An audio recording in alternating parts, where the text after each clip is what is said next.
Princess Aelara of the Zepharion Empire walked through the cold, dimly lit corridors of her father's flagship, the Eclipse Sovereign. Her long, silver-blue robes swayed behind her, and the bioluminescent markings on her violet skin glowed softly, revealing her noble lineage. She had been summoned to the brig, a place she rarely ventured. As heir to the throne, she handled diplomacy, not prisoners. The war between the Zepharion Empire and the human-led Terran Confederation had raged for 5 years, yet this was the first time a human prisoner had been taken alive. The situation was unprecedented. Humans rarely allowed themselves to be captured. They fought until the bitter end. "Open the cell," Aelara ordered the guard. The reinforced energy barrier flickered before dissipating. Inside sat a battered man, his wrists bound by shimmering restraint cuffs. His uniform was torn, revealing bruises and cuts across his face and arms. His dark eyes, filled with defiance, locked onto hers. Aelara's breath caught in her throat. Recognition slammed into her like a pulse cannon.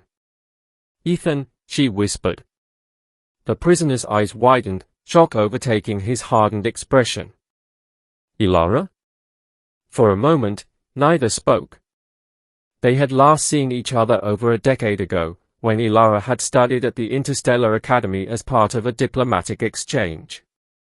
There, she had befriended a young, reckless human cadet, Ethan Carter.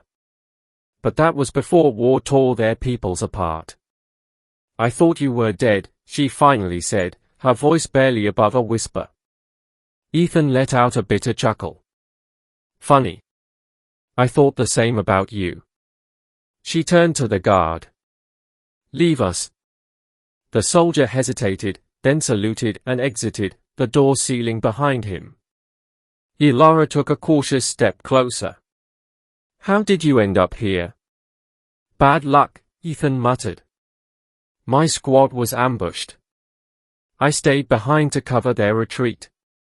Next thing I knew, I was on your father's ship." Aelara's heart ached.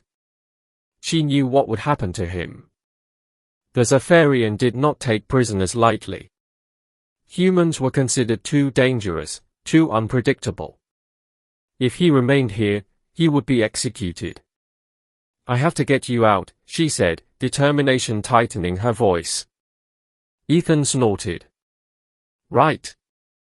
Because helping a human prisoner escape won't get you executed." She ignored the sarcasm. "There's an old service tunnel that runs beneath the lower decks. If I can override the security grid, you can reach an escape pod." Ethan studied her warily. "Why are you doing this?" "Because you're my friend," she said simply. For the first time, his hardened expression softened. He nodded. "Then let's move." Slipping past security wasn't easy. Even as a princess, Aelara had limits to her authority. But she had spent years studying the ship's architecture, and she knew its weaknesses. She led Ethan through maintenance corridors, avoiding patrols while disabling surveillance drones. Ethan moved silently beside her, his military training evident.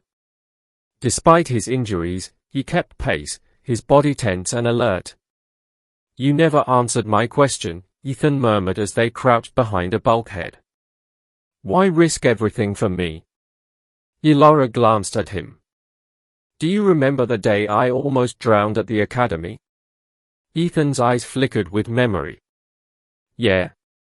Some idiot Zepharion noble thought it'd be funny to push you into the ocean, not realizing you couldn't swim." She nodded. "You jumped in after me. You didn't hesitate. You saved my life." Ethan shrugged. "It was the right thing to do." Aelara smiled softly. "And this is the right thing to do." Ethan held her gaze for a moment before nodding. "Let's keep moving." They reached the escape pod bay without incident, but as Aelara bypassed the security protocols, an alarm blared. "They know," she said, her pulse quickening. "You have to go, now." Ethan grabbed her wrist. Come with me. Aelara froze. I can't. If I leave, my family will hunt us both down. Then stay, and they'll kill you for treason, Ethan countered. You said it yourself, helping me is a death sentence. She hesitated. Duty warred with instinct. Then she made her choice. Fine, she said, stepping into the pod with him. Let's go. The pod's doors sealed, and Aelara engaged the launch sequence. As they shot into the void, she felt both fear and exhilaration. The war had taken so much from them. But perhaps, together, they could find a new future, one where friendship, not war, defined their story.